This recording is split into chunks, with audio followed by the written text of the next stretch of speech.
Alrighty, and I'm super excited that you guys are joining me today. Thank you so much. I've got Jocelyn Reeves here today with me as a guest. She's got a Master of Public Health in Environmental Health and Social and Behavioral Sciences.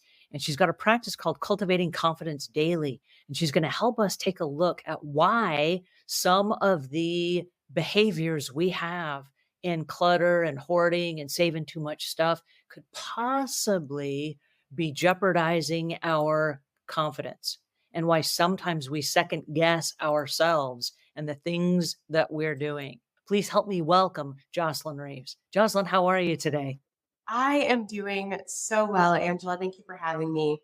So let's say, for example, that you love to cook. What happens when you have 1,000 cookbooks and what was once a blessing now becomes something you got to make a decision on whether or not you want to keep that? I think one of the good things is that they are cookbooks, so they're probably e-versions of a lot of those, and so you can declutter in that way.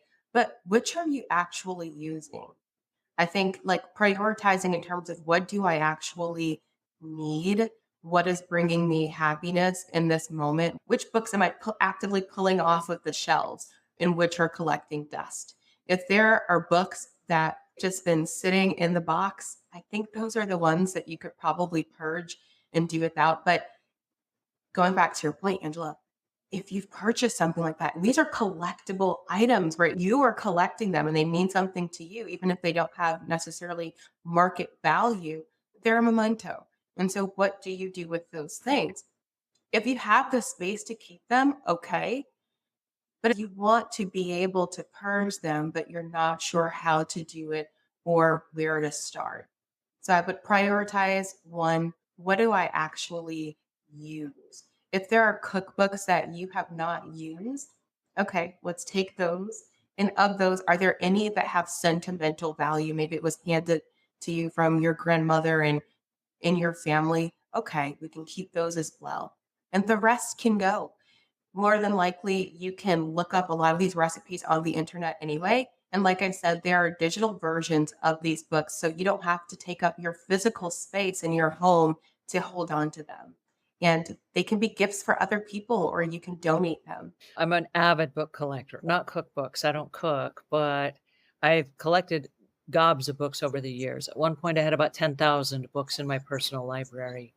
And when I discovered that Kindle was probably the way to go, I can carry just 1,000 books right here on my smartphone. And then whenever I'm stuck in traffic and I'm the passenger and I'm just sitting there not going anywhere, I can sit there and I can read whatever book I want right on my phone.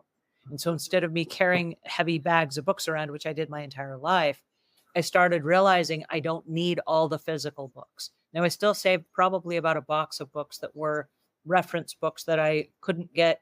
Either they were irreplaceable or I referenced them a lot or I'd marked them up and made notes in them or something. But for the majority of them, I was able to get rid of them. And what I did is I started taking a box of books wherever I went. Every time I would leave the house, I would take a box of books and I would figure out where I was going that would take books. And so I went to an office building and I'd walk in and say, "Do you guys have a break room?" And they'd say, "Yes." And I said, "I brought some books for your break room." And I would take the box in there and I would leave it. And on the front, I'd put a little label that said compliments of Angela Brown, read and then pass on. And it was really interesting because every time I would come to certain businesses, they're like, "Did you bring us books today?" And I would bring all these different books on all different kinds of topics and stuff. And I would try to grab the topics that were specific to that kind of an audience. So I took all my health and nutrition books to the gym where I work out. And they had this little lounge area. And I said, "Hey, do you guys accept books?" And they're like, "Sure." So I added all my books there. And then people would come and they'd sit there in the lounge area and they would read books about health and nutrition. It was really an interesting way for me to help donate and for me to let go of the books without feeling like I was just getting rid of them. I know that a lot of thrift stores take books.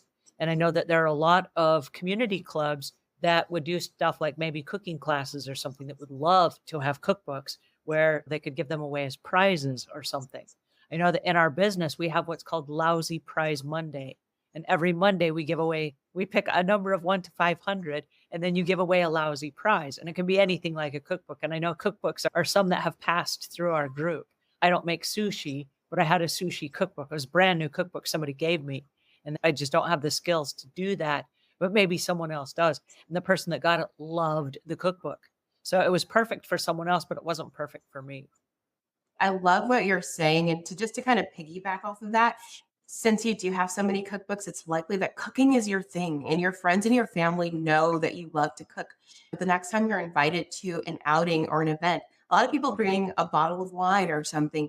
You could bring a cookbook and let the host know, hey, this is one of my favorite books for X, Y, and Z.